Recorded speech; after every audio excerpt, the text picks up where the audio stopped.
y vi volar por en medio del cielo a otro ángel que tenía el Evangelio eterno para predicarlo a los moradores de la tierra, a toda nación, tribu, lengua y pueblo.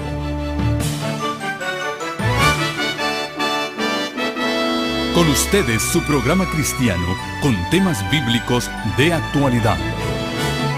Un programa que trae al mundo la verdad presente. Este es el Evangelio eterno.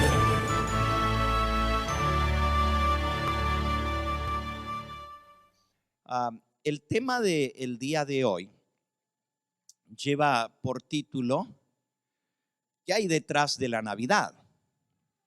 Siendo que el tiempo ha transcurrido bastante y yo tengo una presentación muy buena que he preparado, he estado estudiando este tema, me he ido a la historia, me he ido a las enciclopedias, a los libros, para enseñarles a ustedes el verdadero origen de la Navidad.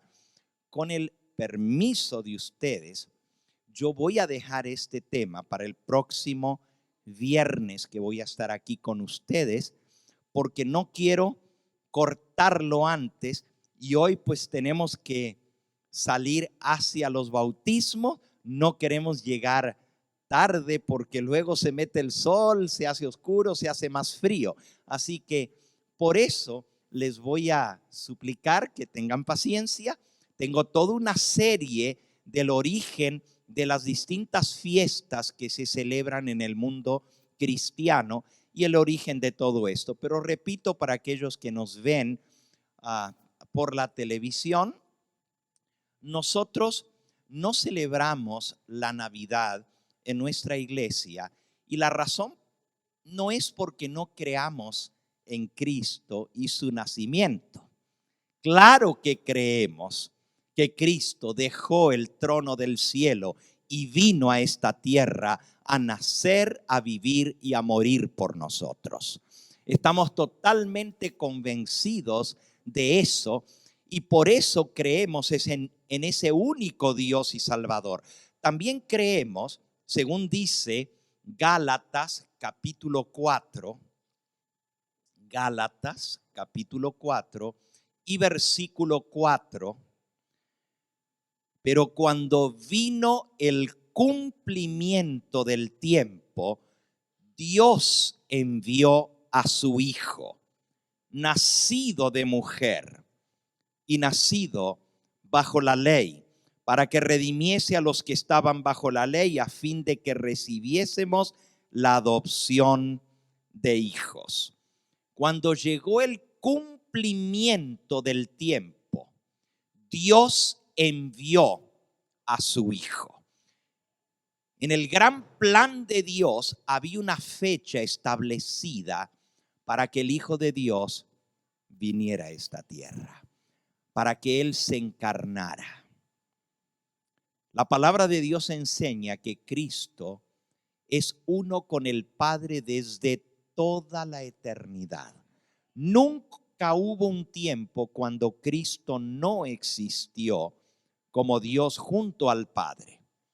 En San Juan, en el capítulo 1, nos dice en el versículo 1, en el principio era el Verbo, y el Verbo era con Dios, y el Verbo era Dios. Este era en el principio con Dios, versículo 2. Noten, el Verbo que estaba con Dios y que era Dios, dice el versículo 2, estaba en el principio con Dios. Antes que nada existiera, cuando todo comenzó, ya Jesucristo era con Dios. Dice el versículo 3, todas las cosas por Él fueron hechas, y sin Él nada de lo que ha sido hecho fue hecho. Así que todo lo que existe fue hecho por Jesucristo. Y en el versículo 14 declara, y aquel Verbo fue hecho carne y habitó entre nosotros y vimos su gloria, gloria como la del unigénito del Padre, lleno de gracia y de verdad.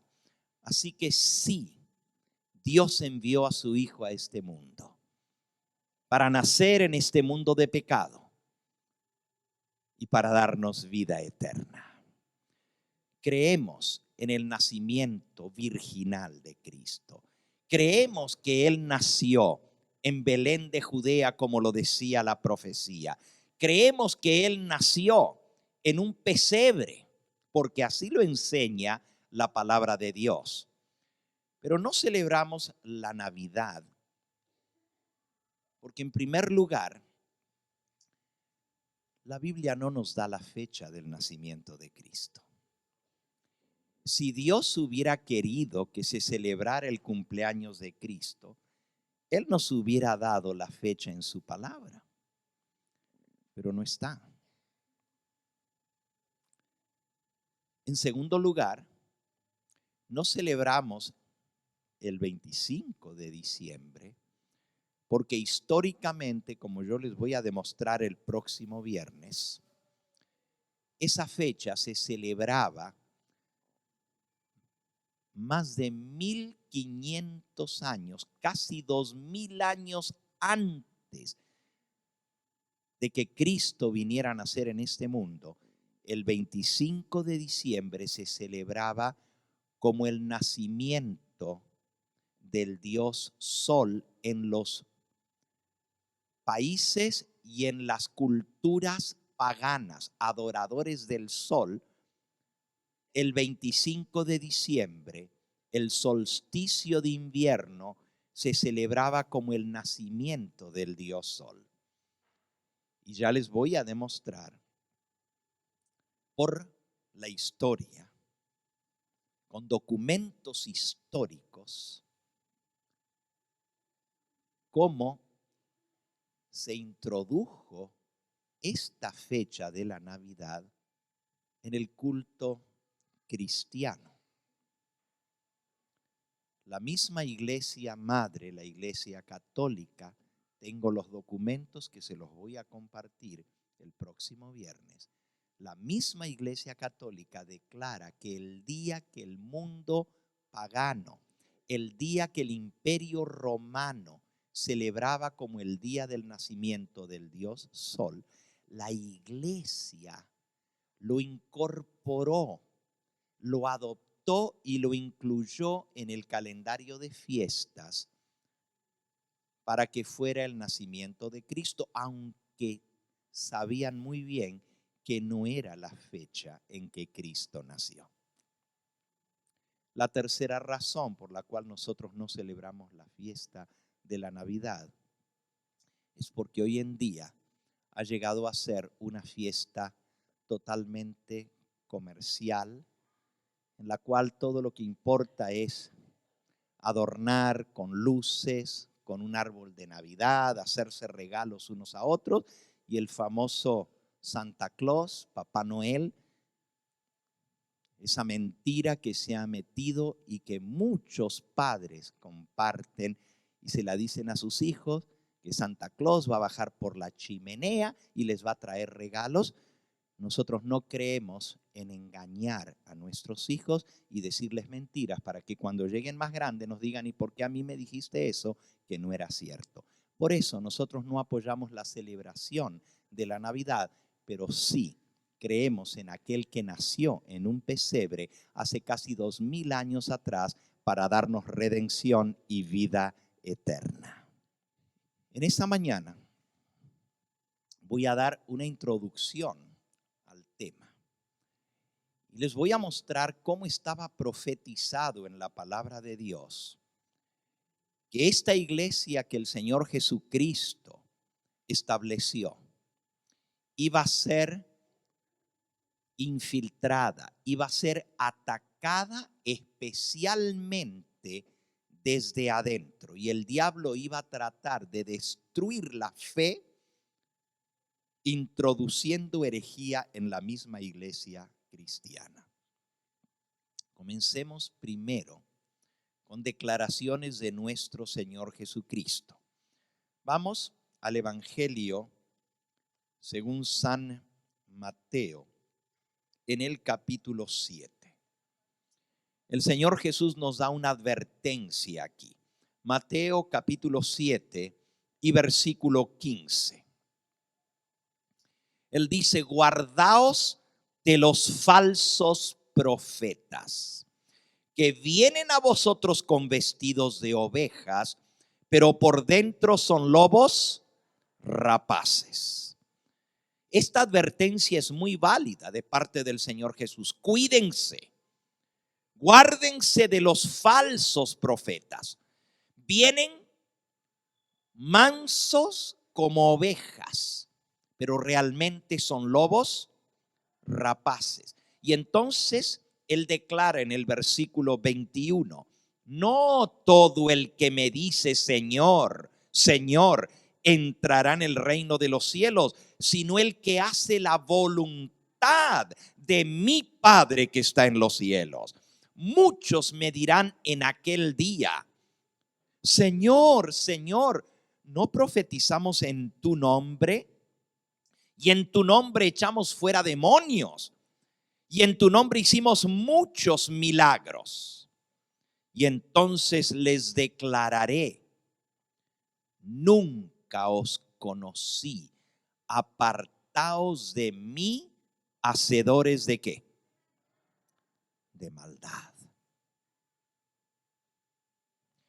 Muchos en el día de su venida le van a decir: Señor, Señor, predicamos en tu nombre, profetizamos en tu nombre, hicimos milagros en tu nombre. Y hermanos, es terrible porque esta gente, para que le reclamen al Señor, Señor, Señor, es que realmente estaban convencidos de que le estaban sirviendo al Señor. Si fueran meros engañadores, no le iban a reclamar al Señor. Si hubieran sido farsantes, pero estaban convencidos de que estaban haciendo las cosas en el nombre del Señor. En tu nombre echamos fuera demonios, en tu nombre profetizamos, en tu nombre hicimos muchos milagros. Pero la respuesta del Señor es: nunca os conocí, apartaos de mí, hacedores de maldad. Qué triste. Y no hay engaño más grande que estar autoengañado. Por eso nosotros necesitamos escudriñar cuál es nuestra fe y en qué está basada y cómo hemos sido enseñados, para estar seguros que estamos haciendo la voluntad de nuestro Padre Celestial. Porque no es el que dice Señor, Señor, sino el que ¿qué? Hace la voluntad de nuestro Padre que está en los cielos. Vamos a una segunda declaración de nuestro Señor Jesucristo. San Mateo capítulo 24. San Mateo 24. Ahora en el sermón profético, los discípulos le dijeron: Señor, ¿qué señal habrá de tu venida y del fin del mundo? Y miren lo que él responde. Eso es Mateo 24, versículo 4. Respondiendo Jesús les dijo: mirad que nadie os engañe, porque vendrán muchos en mi nombre diciendo yo soy el Cristo, y a muchos engañarán. Otra vez la amonestación es: no se dejen engañar. Muchos vendrán en mi nombre. ¿Y a cuántos iban a engañar? Muchos serían engañados. Entonces Él nos lo advirtió en el versículo 24. Dice: porque se levantarán falsos cristos y falsos profetas, y harán grandes señales y prodigios, de tal manera que engañarán, si fuera posible, aún ¿a quiénes? A los escogidos. Versículo 25. ya os lo he dicho antes. O sea, el Señor nos advirtió que el engaño iba a entrar en su iglesia y que mucha gente iba a ser engañada. Por eso tenemos que examinar lo que hemos creído y en qué está basada nuestra fe. Hemos visto algunas declaraciones del Señor Jesucristo. Vayamos ahora a algunas de las declaraciones de los apóstoles. En el libro de Hechos de los Apóstoles, en el capítulo 20, Hechos capítulo 20, el apóstol San Pablo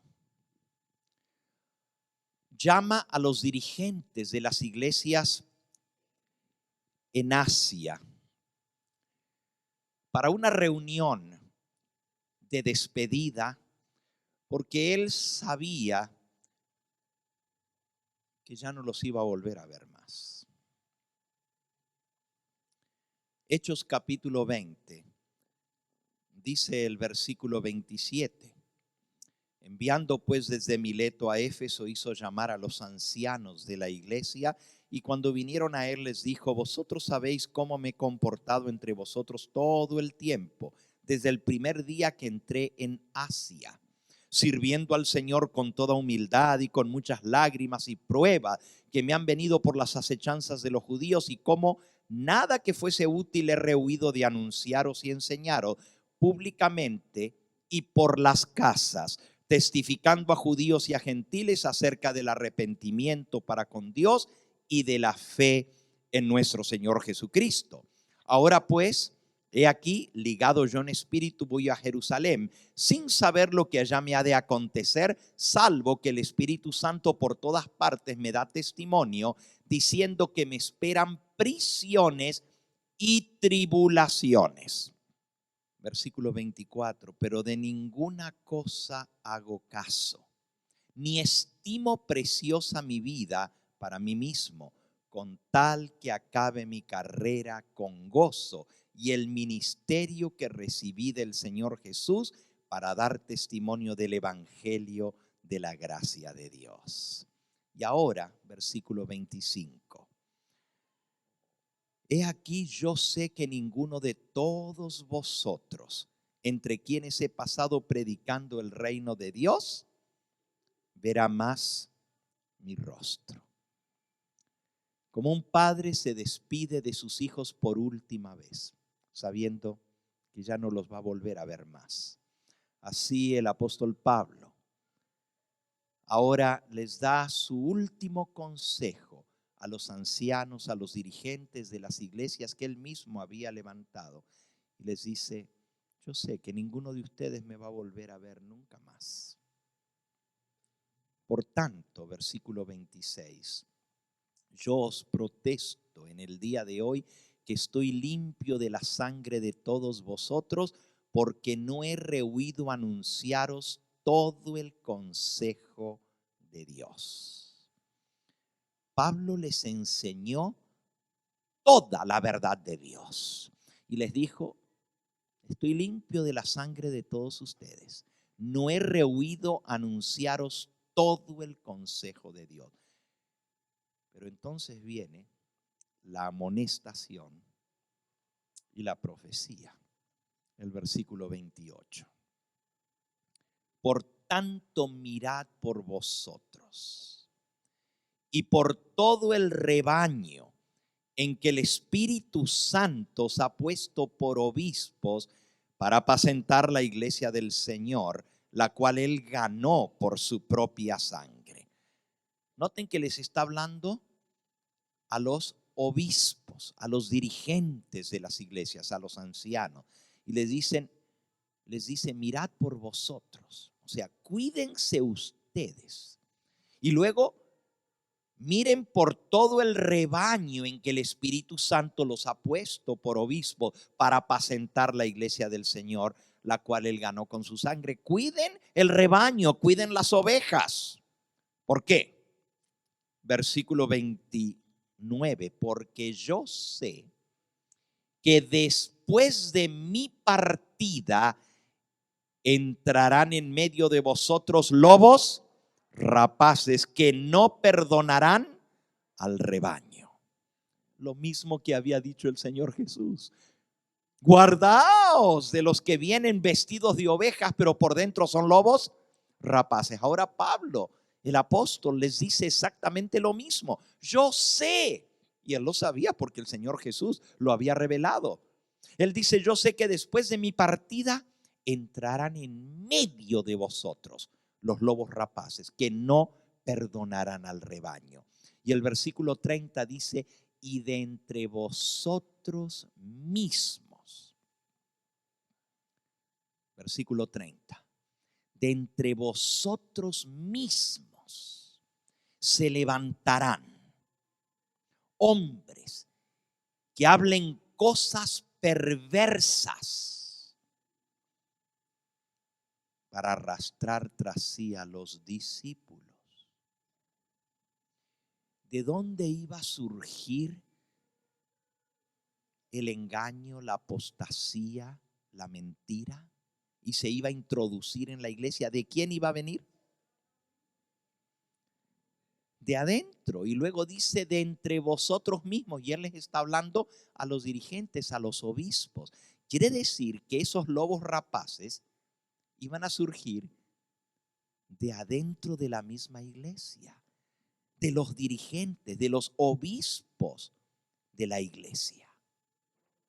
Así que no nos sorprende lo que vamos a aprender. ¿Cómo fue que se introdujo la mentira y el error dentro del mundo cristiano? ¿Por qué creen ustedes que hoy en día la iglesia que Cristo estableció hace casi 2000 años atrás está tan dividida? ¿Por qué creen ustedes que hay tantas sectas, iglesias, denominaciones? Porque son muchas. Y todas dicen ser cristianas. Todas dicen tener el mismo libro, la palabra de Dios.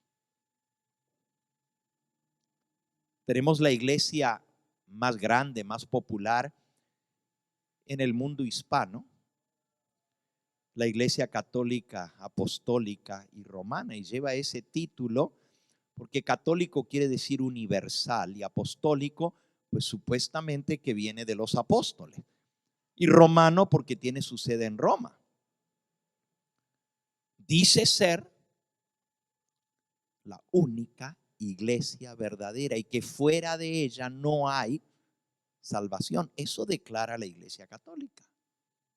Pero luego usted tiene otra iglesia que se llama la Iglesia Católica Ortodoxa. Y la Iglesia Católica Ortodoxa pues tiene aún más miembros que la Iglesia Católica. Los ortodoxos ocupan todo el territorio del Oriente, todo lo que es Rusia, todo lo que es desde Grecia hacia el Oriente. Hay más adeptos, pero resulta que los católicos ortodoxos no cuentan como miembros a los niños hasta que sean bautizados ya de grandes. ¿Y por qué creen que se llaman ortodoxos? Bueno, la palabra ortodoxo quiere decir que se aferra a la doctrina correcta. Y se identificaron con ese nombre cuando ellos reconocieron que la Iglesia Católica estaba apartándose de las doctrinas, de las enseñanzas y de las prácticas que Cristo y los apóstoles habían enseñado. Y se comenzaron a meter, por ejemplo, el culto a las imágenes. En el segundo concilio de Nicea, el primer concilio de Nicea fue en el año 325, pero en el segundo concilio de Nicea, en el año 787, la Iglesia Católica declara que la veneración a imágenes y reliquias está de acuerdo al Evangelio y que no hay pecado alguno en recordar a los santos, a Cristo y a los apóstoles a través de las imágenes que se pueden utilizar en el culto a Dios. Los que no aceptaron eso dijeron: no podemos aceptar porque eso va en contra del segundo mandamiento de Dios que dice: no te harás imágenes, no te postrarás delante de las imágenes. Por eso la iglesia ortodoxa hoy en día no acepta tener imágenes en los templos. Y no estoy hablando ahora de protestantes, ¿ok? Estoy hablando de la iglesia católica ortodoxa. Se dividieron mucho antes de que hubiera protestantes. El mundo protestante surge con Martín Lutero y con la iglesia luterana. Y de ahí en adelante muchos otros de la Reforma Protestante en el año 1517 en adelante. Pero lo que yo les estoy hablando es 600 años antes.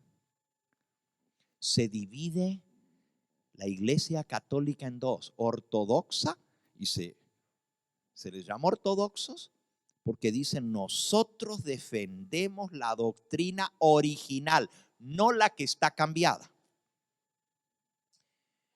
Tampoco acepta la iglesia ortodoxa al obispo de Roma como cabeza de la iglesia. No se sujetan al Papa. Ellos tienen un dirigente que se llama el patriarca de Constantinopla. Bueno, mi propósito no es hablar de las distintas denominaciones, solo les estoy mencionando que el mundo cristiano está totalmente dividido. Después de los ortodoxos, entonces viene la otra rama del cristianismo que se llaman los protestantes. Y los protestantes vinieron como una protesta a los abusos y a la apostasía que se había infiltrado en la iglesia católica romana. Martín Lutero era sacerdote católico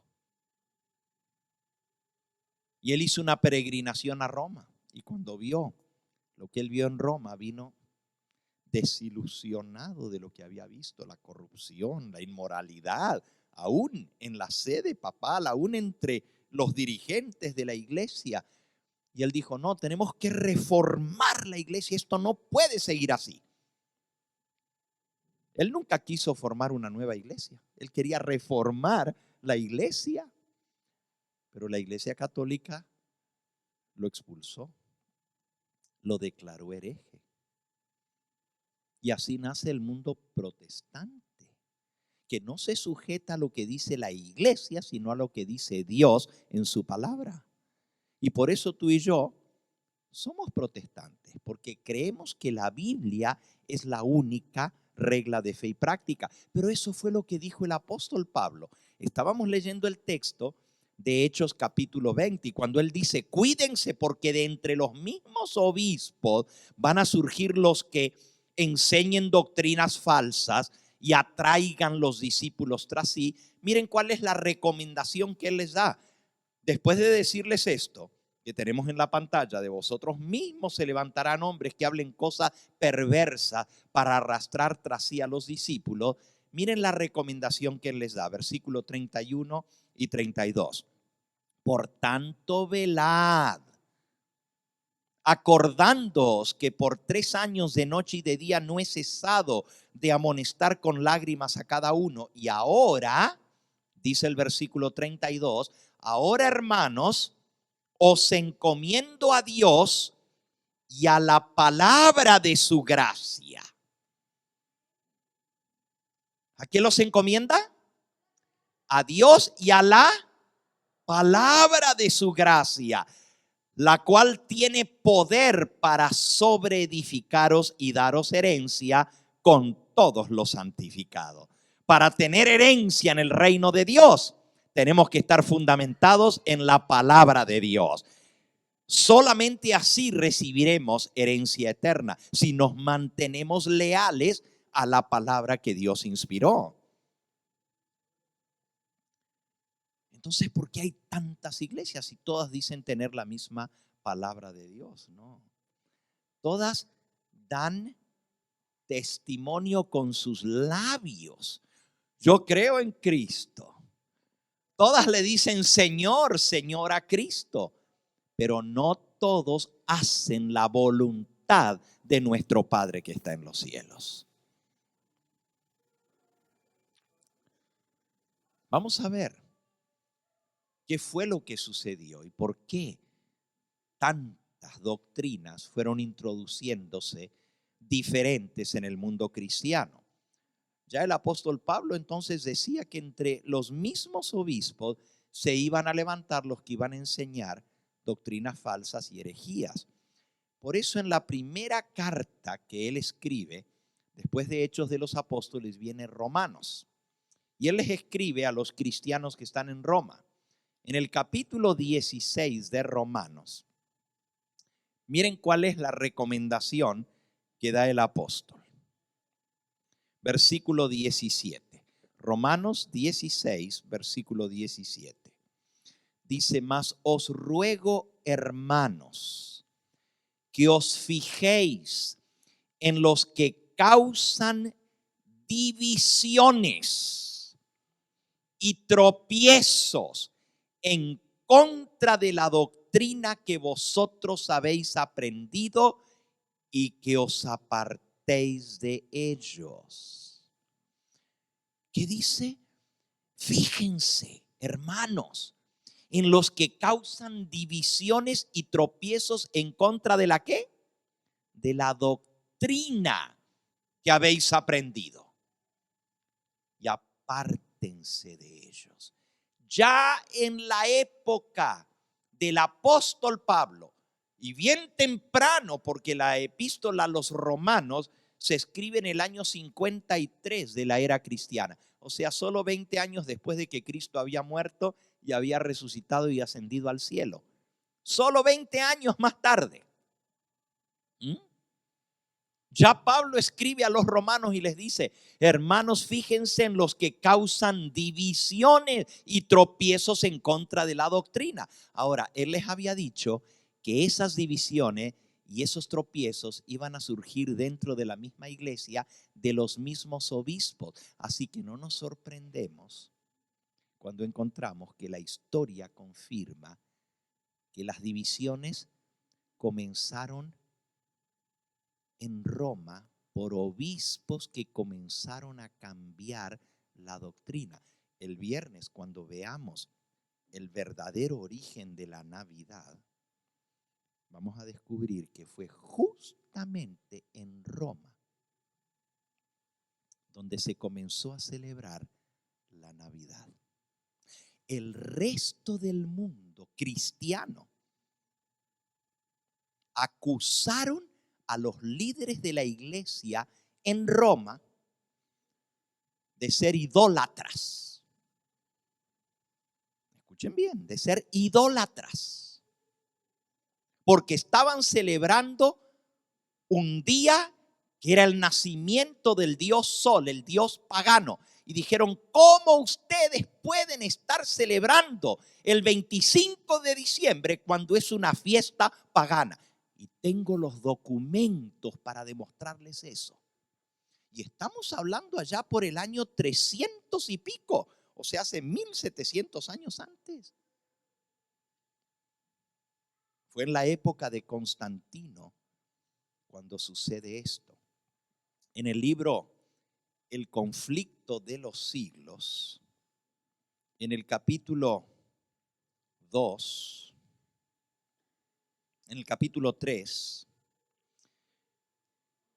la mensajera del Señor dice lo siguiente: la conversión nominal de Constantino, el emperador romano, a principios del siglo IV, o sea, en el 312 supuestamente se convierte Constantino el emperador romano al cristianismo. Digo supuestamente, por eso la mensajera del Señor dice la conversión nominal. Nominal quiere decir de nombre se hizo cristiano, de nombre. Pero no estaba realmente convertido y eso lo demuestra la historia. Es más, ¿saben ustedes que el emperador Constantino, aunque declaró aceptar a Cristo como Señor, nunca se bautizó en la iglesia cristiana? Nunca se bautizó. Antes de morirse, pidió que lo vinieran a bautizar por miedo que le dio la muerte. Pero eso fue 30 años después de que decía que era cristiano. Eso confirma la historia. Sigo leyendo. La conversión nominal de Constantino, el emperador romano, a principios del siglo IV, causó gran regocijo entre la iglesia. Y el mundo, disfrazado con capa de rectitud, se introdujo en la iglesia. ¿Qué se metió en la iglesia? El mundo, pero disfrazado con capa de rectitud. O sea, lobos vestidos de ovejas. Desde entonces, desde la época de Constantino en adelante, la obra de corrupción progresó rápidamente. El paganismo, que parecía haber sido vencido, vino a ser el vencedor. Se creía que el paganismo había sido vencido porque ahora el emperador se hizo cristiano y todo el imperio romano se cristianizó. Fíjense que el emperador antes de Constantino se llamaba Diocleciano. Y Diocleciano fue el más cruel de todos los emperadores contra los cristianos. Desató una persecución terrible contra los cristianos, solo por el hecho de ser cristianos. Decía que los cristianos eran ateos. Ateos quiere decir que no tienen Dios. ¿Por qué? Porque no creían en los dioses de los romanos, en los dioses paganos. Entonces les llamaba ateos y los mandó a matar. Una persecución terrible. Solamente en 10 años antes de que Constantino llegara al poder, más de 1 millón de cristianos fueron asesinados por el emperador Diocleciano. En solo 10 años, 1 millón de cristianos fueron muertos. Y ahora de pronto, Constantino, el nuevo emperador, que por cierto peleó mucho para ganar el puesto de emperador. Hubo luchas tremendas hasta que él finalmente llegó a ocupar ese puesto. Pero ahora Constantino se convierte, dice, yo creo en Cristo. Imagínense el gozo. Los cristianos unos añitos antes estaban siendo muertos por creer en Cristo y ahora el mismo emperador romano pues dice que él también cree en Cristo. Eso causó grande regocijo. Pero no sabían que era una estratagema del enemigo, del diablo. Él dijo, si no puedes contra estos, únete a ellos. Más los perseguían a los cristianos, más se multiplicaban. Más crecía la iglesia cristiana. La gente no le importaba morir por Cristo. Y como el diablo vio que más los mataban y más se multiplicaban, entonces dijo, si no puedes contra ellos, únete a ellos. Y metió el caballo de Troya dentro del cristianismo. Y con la conversión de Constantino, nos dice aquí la mensajera del Señor, el mundo se introdujo en la iglesia. La obra de corrupción progresó rápidamente. El paganismo que parecía haber sido vencido, en realidad vino a ser el vencedor. El espíritu de mundanalidad dominó la iglesia. Las doctrinas, escuchen, estoy leyendo en la página 54 del Conflicto de los Siglos.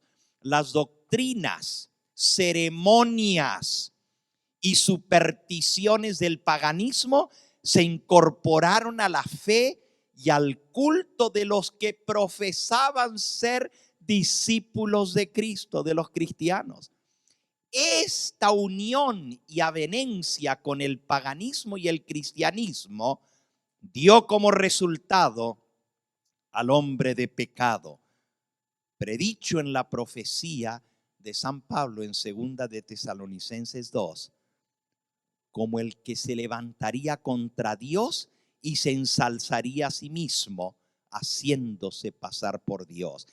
Este gigantesco sistema de falsa religión es la obra maestra del poder de Satanás. Un monumento de sus esfuerzos para sentarse en el trono de Dios y reinar sobre la tierra según su voluntad. Aquí dice que esa unión entre el paganismo y el cristianismo, que se le conoce como el romanismo, o para decirlo más claro, la Iglesia Católica Romana, es la obra maestra de engaño de Satanás. Y esto duele, ¿verdad? Decirlo, porque yo sé que hay muchos aquí, pues que nos criamos de familias católicas. Y cómo duele, ¿verdad? Cuando nos dicen que hemos estado engañados por tanto tiempo. Duele cuando nos dicen, es un engaño lo que te enseñaron. Pero mi pregunta es, ¿preferimos seguir con la venda en los ojos para que no nos duela o preferimos que aunque nos duela nos digan la verdad? Bueno, ese sistema de engaño permeó el mundo entero a través del Imperio Romano. Y dice aquí que comenzaron a introducirse las doctrinas, las ceremonias y las supersticiones del paganismo en la misma iglesia que decía llevar el nombre de Cristo. Y se forma ese gigantesco sistema de falsa religión, la obra maestra del poder de Satanás, el monumento a los esfuerzos del diablo para sentarse en el trono de Dios y hacerse adorar como si fuera Dios. Y de ahí en adelante se fueron introduciendo una tras otra las doctrinas que hoy en día caracterizan ese gran sistema religioso. Dice la mensajera del Señor, a fin de asegurarse honores y ganancias mundanales, la iglesia fue inducida a buscar el favor y el apoyo de los grandes de la tierra. Y habiendo rechazado de esa manera a Cristo, tuvo que someterse al representante de Satanás, al obispo de Roma. Ahora, yo sé que son fuertes estas palabras, pero lo estoy leyendo aquí. Dios quiere que sepamos la verdad, hermanos. El representante de Satanás es el obispo de Roma. Aunque se mire humilde, aunque le lave los pies, me voy a detener un momentito aquí en la historia, porque el actual obispo de Roma, aparte de ser hispano por primera vez en la historia del romanismo, y argentino todavía,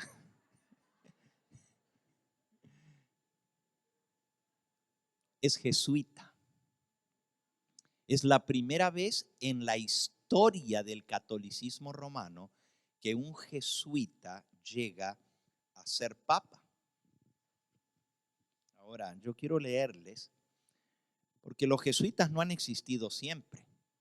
La orden de los jesuitas es fundada por San Ignacio de Loyola, un sacerdote español. Y la orden se funda en 1540, después de Martín Lutero. Y se funda la orden de los jesuitas para defender al Papa y a las doctrinas católicas en contra del protestantismo que surge en Europa. Desde ahí en adelante existen los jesuitas. Por cierto, en muchos países fueron echados de esos países, fueron expulsados. El mismo benemérito Benito Juárez expulsó a los jesuitas de México por haber estado involucrados en la intriga política, en la política de México, política sucia en su época. Y en muchos países esto ha sucedido. Pero les voy a leer un poquito de lo que dice aquí el Conflicto de los Siglos sobre quiénes son los jesuitas y cómo se formaron, para que entendamos por qué la mensajera del Señor dice que el obispo de Roma es realmente el representante de Satanás. Y esto no es popular lo que estoy diciendo. Gracias a Dios que todavía en esta nación tenemos libertad de hablar claramente, porque la Constitución de los Estados Unidos nos garantiza libertad de expresión, libertad de culto. Por eso yo puedo decir esto. Y lo puedo decir a través de un canal de televisión que tiene alcances en toda América Latina. Porque todavía hay libertad en el lugar donde estamos. Sabemos que esas libertades van a ser restringidas, pero por ahora todavía podemos hacerlo abiertamente. En la página 249 nos explica el surgimiento de la orden de los jesuitas, del libro El Conflicto de los Siglos. Dice así: está hablando de la reforma en Europa. Y dice, la causa protestante de la reforma estaba rodeada de formidables peligros. ¿Cómo podría salir adelante esta causa? En toda la cristiandad se veía amenazado el protestantismo por formidables enemigos. Pasados los primeros triunfos de la reforma, Roma reunió nuevas fuerzas con la esperanza de acabar con los reformadores. Fue entonces cuando nació la orden de los jesuitas, que iba a ser el más cruel, el menos escrupuloso y el más formidable de todos los campeones del papado. Fíjense, la orden de los jesuitas dice aquí, de todos los que defienden al papado,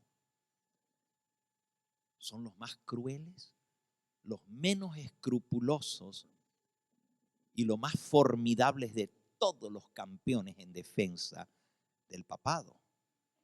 Libres de todo lazo terrenal y de todo interés humano, insensibles a la voz del afecto natural, sordos a los argumentos de la razón y a la voz de la conciencia, no reconocen los miembros de esta orden de los jesuitas más ley ni más sujeción que a las de su propia orden, y no tienen más preocupación que la de extender su poderío. El Evangelio de Cristo ha capacitado a aquellos que creen en Cristo para arrostrar los peligros y soportar padecimientos por el nombre de Cristo. Amén. Sin desmayar por el frío, por el hambre, el trabajo o la miseria. y para sostener con denuedo el estandarte de la verdad frente a la persecución, al potro, al calabozo y aún a la hoguera. Alabado sea el nombre del Señor. A lo largo de los siglos, los que han defendido la verdad no les ha importado hasta dar su vida por esa verdad, a que los atormenten, a que los metan a torturas, aún a ser quemados vivos por el nombre de Cristo Jesús. Para combatir contra estas fuerzas, la orden de los jesuitas inspira a sus adeptos a un fanatismo tal que los habilita para soportar peligros similares y oponer al poder de la verdad todas las armas del engaño. Para los jesuitas, ningún crimen es demasiado grande, ninguna mentira demasiado vil, ningún disfraz demasiado difícil de llevar. Ligados por votos de pobreza y de humildad perpetuas, los jesuitas estudian el arte de adueñarse de la riqueza y del poder en el mundo para consagrarlos a la destrucción del protestantismo y al restablecimiento de la supremacía papal. Al darse a conocer como miembros de la orden de la Compañía de Jesús, así se llaman los jesuitas, la orden de la Compañía de Jesús, se presentan con cierto aire de santidad. Visitan las cárceles, atienden a los enfermos y a los pobres, hacen profesión de haber renunciado al mundo y llevan el sagrado nombre de Jesús, la orden de la Compañía de Jesús. De ahí viene el nombre jesuitas de Jesús. Pero bajo esta fingida mansedumbre ocultan a menudo propósitos criminales y mortíferos. Es un principio fundamental de la orden de los jesuitas que el fin justifica los medios. Según dicho principio, la mentira, el robo, el perjurio y el asesinato no solo están permitidos, sino son dignos de ser recomendados, siempre que sirvan a los intereses de la iglesia. Con muy diversos disfraces se introducen los jesuitas en los puestos de Estado, elevándose hasta la categoría de consejeros de los gobernantes y dirigiendo la política de las naciones. Estos son los medios que se vale Roma para apagar la luz de la reforma, para privar de la Biblia a los hombres y restaurar la ignorancia y la superstición de la Edad Media.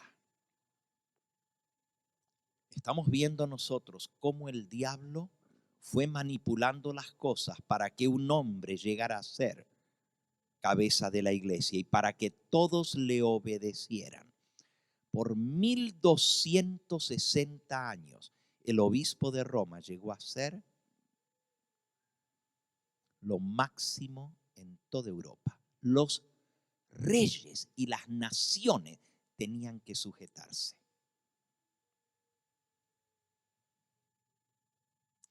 Las doctrinas que se introdujeron en la época de Constantino y fueron adoptadas por la iglesia popular todavía hasta el día de hoy son enseñadas como si fuera enseñanza de Cristo.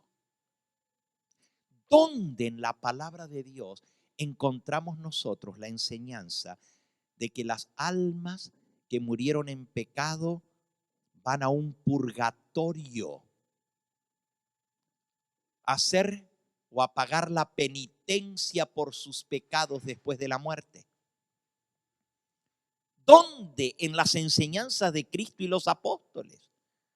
Podemos encontrar de que Dios envía a las almas a pagar en un purgatorio los pecados que hicieron en esta vida y de los cuales no se arrepintieron antes de morir.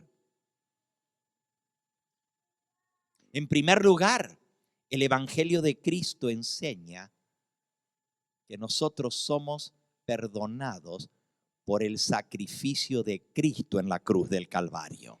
Él es el que paga por nuestros pecados. Podemos leerlo en Primera de Juan, capítulo 2. Primera de Juan, capítulo 2. Esto es lo que enseña el Evangelio de Cristo. Versículo 2. Él es la propiciación por nuestros pecados. La palabra propiciación quiere decir pago. Él es la propiciación por nuestros pecados, y no solamente por los nuestros, sino también por los de todo el mundo. El sacrificio de Cristo en la cruz del Calvario pagó la deuda completa de nuestros pecados. El hombre no puede pagar la deuda de su pecado, porque la paga del pecado es ¿qué? La muerte. Por eso Cristo dio su vida para pagar por los pecados. ¿Cómo entonces se introdujo esto de que el hombre en el purgatorio tiene que pagar por sus pecados? Y todavía decir que el obispo de Roma tiene el poder para sacar a las almas del purgatorio. ¿Dónde en la palabra de Dios encontramos que en el momento de la muerte los que mueren en pecado mortal van directamente al infierno de fuego? Cuando la palabra de Dios dice que el Señor Jesucristo va a venir a juzgar a los vivos y a los muertos en su venida y en su reino. Y entonces, después del juicio, los malos serán lanzados al fuego del infierno, pero no antes del juicio. Léanlo en San Mateo, en el capítulo 25. San Mateo capítulo 25 es lo que el Evangelio enseña. Pero estamos viendo cómo esta doctrina de el infierno en el momento de la muerte contradice las enseñanzas de Cristo. San Mateo capítulo 25 dice en el versículo 31: cuando el Hijo del Hombre venga en su gloria y todos los santos ángeles con él, entonces se sentará en su trono de gloria y serán reunidas delante de él todas las naciones. Y apartará los unos de los otros como aparta el pastor las ovejas de los cabritos. Pondrá las ovejas a su derecha y los cabritos a su izquierda. Entonces el rey dirá a los de su derecha: venid, benditos de mi Padre, heredad el reino preparado para vosotros desde la fundación del mundo. Porque tuve hambre y me disteis de comer, tuve sed, me disteis de beber, fui forastero y me recogisteis, estuve desnudo y me cubristeis, enfermo y me visitasteis, y en la cárcel y vinisteis a mí. Entonces los justos le responderán diciendo: Señor, ¿cuándo te vimos hambriento y te sustentamos, o sediento y te dimos de beber? ¿Cuándo te vimos forastero y te recogimos, o desnudo y te cubrimos? ¿Cuándo te vimos enfermo o en la cárcel y vinimos a ti?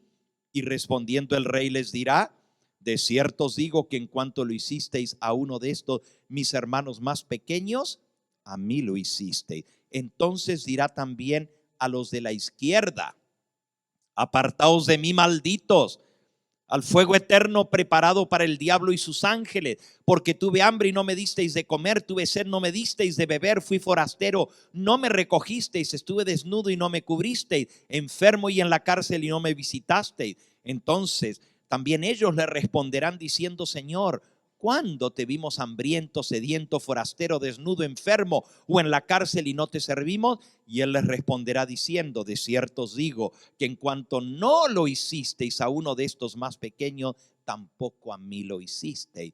E irán estos al castigo eterno y los justos a la vida eterna. Entonces, ¿cómo enseñar que cuando uno muere Si fue bueno, se va al cielo, a la vida eterna. Y si fue malo, se va al fuego del infierno. Ahí dice, cuando el Hijo del Hombre venga en su reino y juzgue a todas las naciones, entonces apartará a los unos de los otros, y entonces dirá a unos: venid benditos de mi Padre, heredad del reino preparado para vosotros. Y a los de la izquierda dirá: al fuego eterno preparado para el diablo y sus ángeles. Si ustedes notan, las doctrinas de este gran sistema religioso contradicen directamente la palabra de nuestro Dios. Ya mencionamos lo de las imágenes, en contra del mandamiento de la ley de Dios.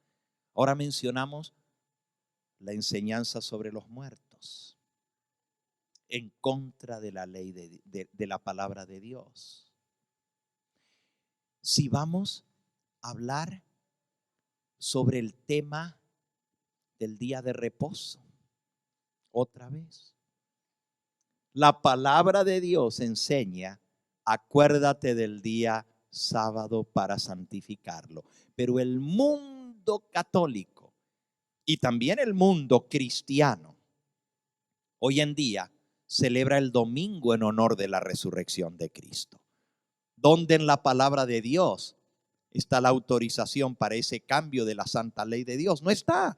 ¿Cómo se introdujo en la iglesia cristiana? Bueno, el próximo viernes, cuando veamos cómo entró la Navidad, vamos a ver la relación que tiene la fiesta de la Navidad con la celebración del domingo en lugar del sábado como día de reposo.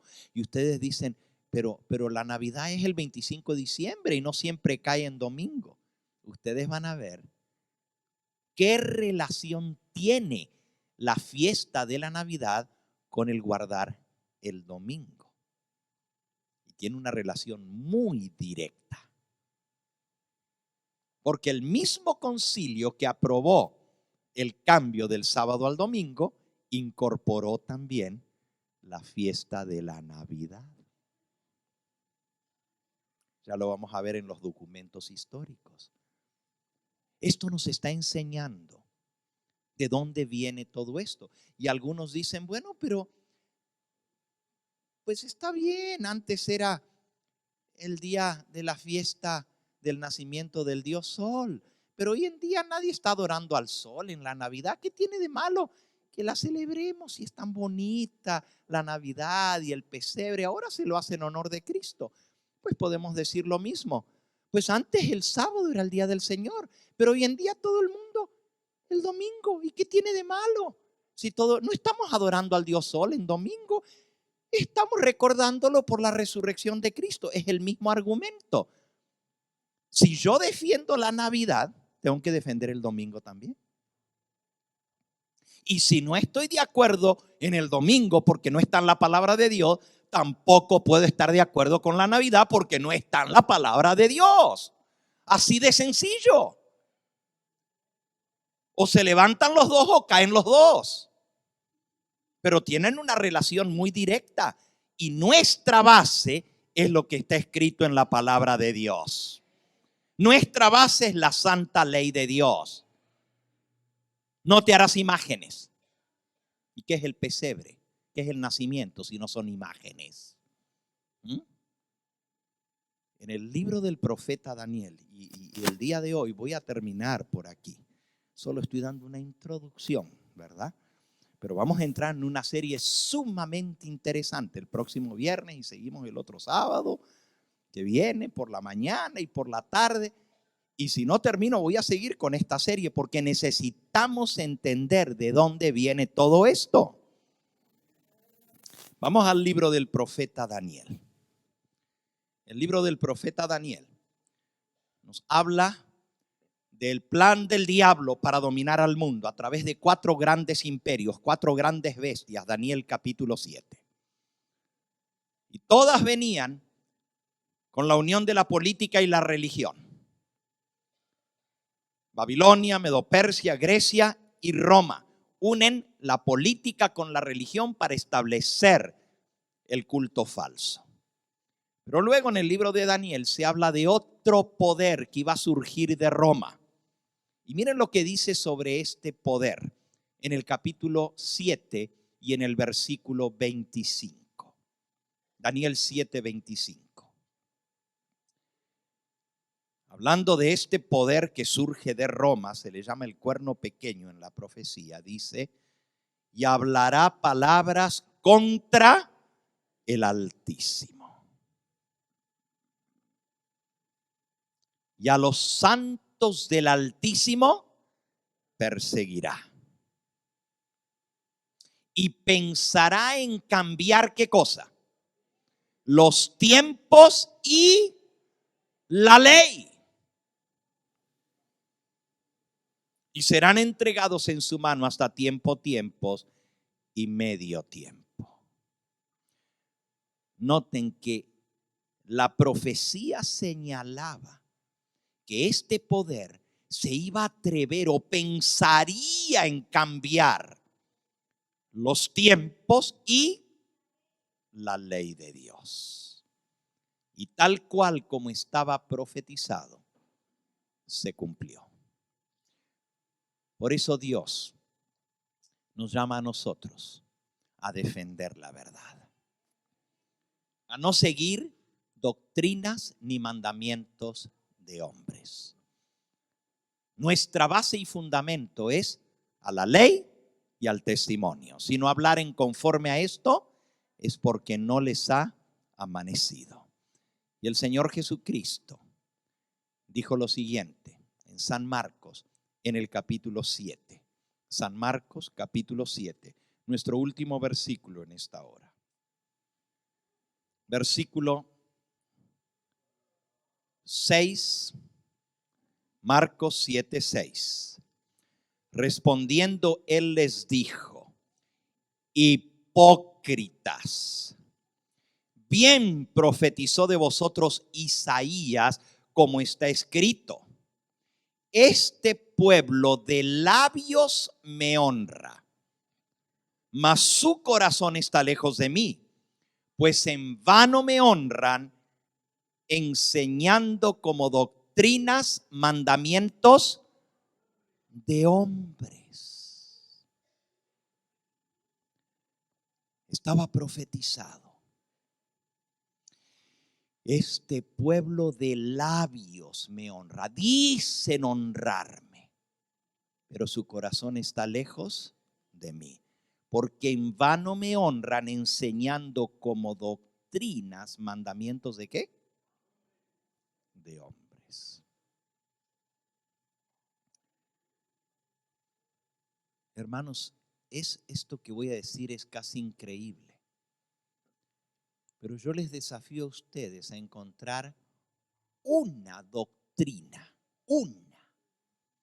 que no haya sido alterada por este poder que surge en Roma, el poder romano. Cuando se mezcla el paganismo con el cristianismo, pareció que el cristianismo había ganado, dijo la mensajera del Señor, pero quien salió triunfador fue ¿qué? El paganismo, porque el paganismo se introdujo dentro de la iglesia. Yo les desafío a ustedes a encontrar una doctrina, que no haya sido alterada por el poder romano. Recuerden lo que leímos, que es la obra maestra de engaño del enemigo de las almas. Y podemos tocar una por una todas las enseñanzas. Por ejemplo, la palabra de Dios dice que Dios hizo el mundo en 6 días. Reposó el séptimo, lo bendijo y lo santificó. El papado dice que no es incompatible con la fe católica que los días de la creación no eran días realmente de 24 horas, sino períodos de la evolución. ¿Qué les parece? Claro, con eso se destruye la fe en el sábado. Porque si los días de la creación no fueron días sino períodos, entonces no hay sentido a un sábado semanal si no hubo 6 días de creación. Por eso el sábado es atacado. El bautismo. Otra doctrina tan básica para el cristianismo. Cristo dijo: el que creyere y fuere bautizado será salvo. Pero ¿qué enseña la iglesia popular y tantas otras iglesias? Que un niño recién nacido se lo puede bautizar. ¿Y cómo puede creer un niño si el requisito para ser bautizado es el que creyere y fuere bautizado será salvo? ¿Cómo un niño recién nacido puede creer? El apóstol San Pedro dijo: arrepentíos y bautícese cada uno de vosotros en el nombre de Jesucristo para perdón de los pecados. Entonces, ¿cómo un niño recién nacido puede arrepentirse? ¿Cómo un niño recién nacido puede? ¿De qué se va a arrepentir? ¿Cómo puede arrepentirse? ¿Qué pecados tiene un niño recién nacido? Ya que el bautismo es para perdón de los pecados. Y entonces la iglesia madre, la iglesia romana, dice: el pecado original es para quitar la mancha del pecado. ¿Y dónde está el pecado original? No, es que ya nacen con el pecado y están perdidos. Entonces, si no se bautizan, pues se van al infierno o se van al limbo. Porque antes también eso enseñaron, que había un limbo. Ahora, el Papa Benedicto hizo a un lado el limbo. Dijo: no, eso del limbo no. Porque era demasiado obvio que estaba en contra del evangelio, esa doctrina. Pero fíjense, una por una, todas las doctrinas. Entonces se introduce la doctrina del pecado original, cuando la Biblia dice que el Hijo no llevará el pecado del Padre. Entonces se cambia el bautismo, se cambia la doctrina del pecado, se cambia la doctrina de la salvación, se cambia la doctrina del día de reposo, se cambia la doctrina de la muerte. Todo está cambiado y adulterado. Pero el mundo cree que están creyendo en el cristianismo, cuando lo que enseña el romanismo es totalmente contrario a la doctrina que Cristo y los apóstoles enseñaron. Se cumple la profecía: de entre vosotros mismos surgirán los lobos rapaces. Por eso nosotros, Dios nos ha llamado a defender la verdad de su santa palabra. Y esta tarde, desafiando al frío, hay un grupo de valientes que van a sellar su vida en el nombre de Cristo Jesús, sumergiéndose en las aguas del río para nacer a una nueva vida. Alabado sea el nombre del Señor.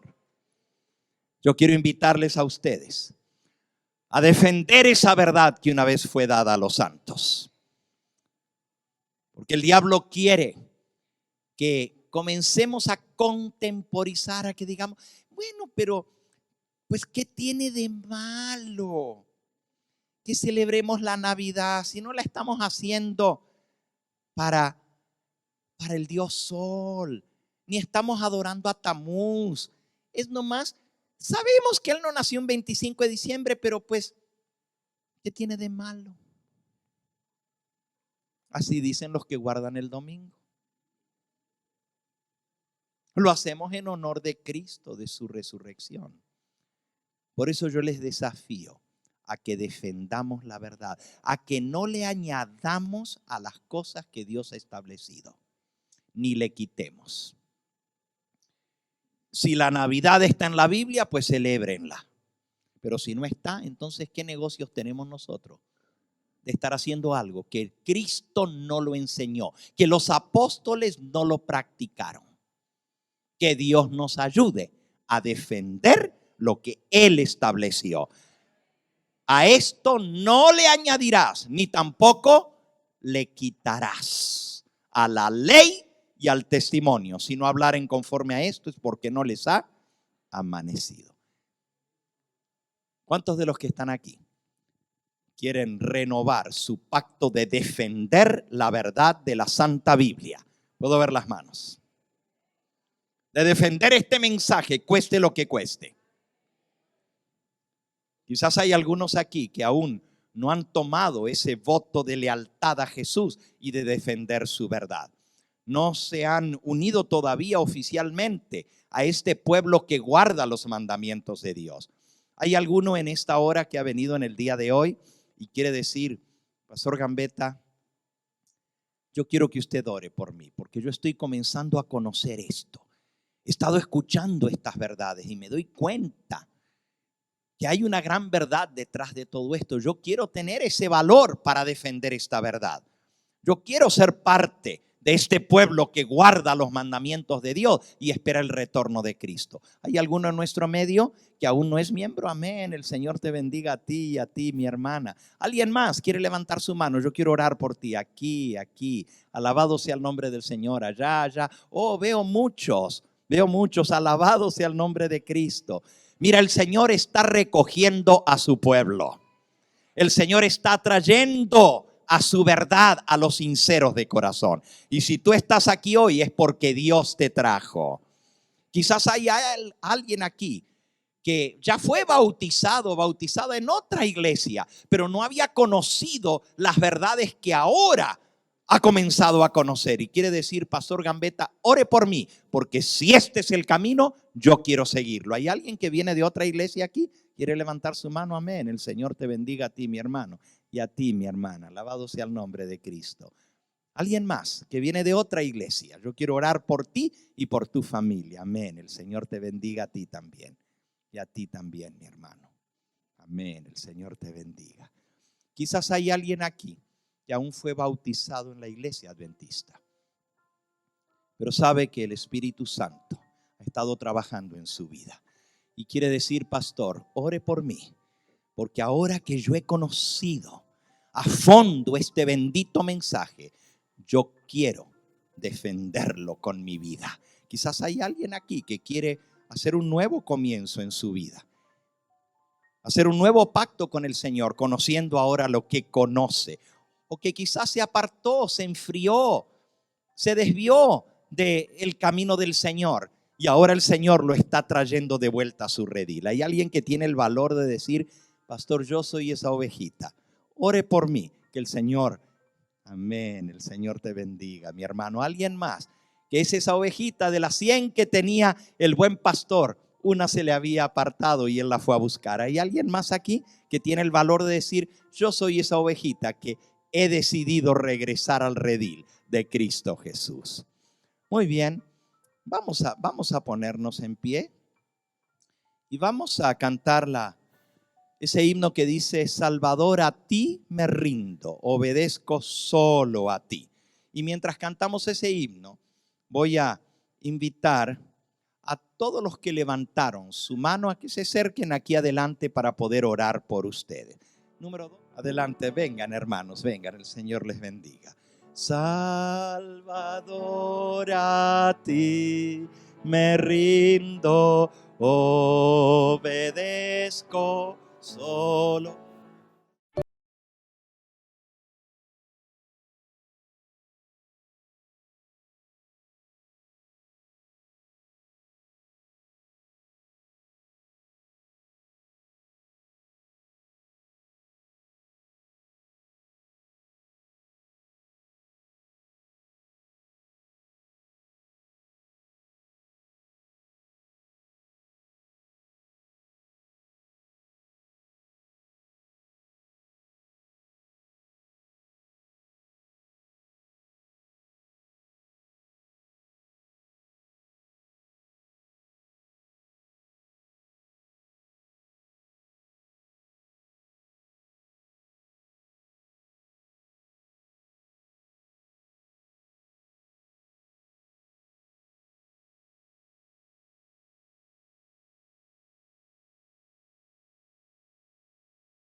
Padre Santo y Dios nuestro, sea tu nombre engrandecido en esta hora.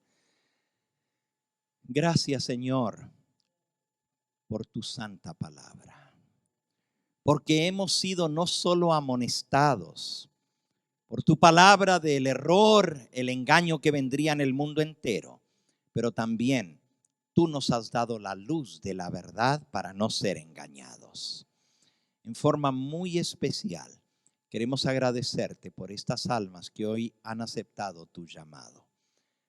Tú les conoces, cada uno de ellos son preciosos para ti. Y han venido aquí al frente diciendo, yo quiero seguir este camino. Yo quiero obedecer al Señor. Señor, te pido por cada uno de ellos que tú los fortalezcas, que tú los ampares, que tú los llenes de tu Espíritu Santo. Permite, Señor, que este mensaje precioso que han conocido llegue a quemar en sus almas, llegue a compenetrarse de todo su ser, y que así como los demás que estamos aquí, que te hemos dicho que estamos dispuestos a defender este mensaje si fuera necesario aún con nuestra propia vida, así, Señor, sella estas decisiones para que ese valor también se compenetre de cada uno de los que hoy han pasado aquí adelante. Bendice, Señor, a los que han de ser bautizados esta tarde y que tu Espíritu Santo complete la obra en nosotros para el día de la redención. Te lo pedimos y te lo agradecemos todo en ese nombre que es sobre todo nombre, en el nombre de Cristo Jesús. A Él sea la gloria.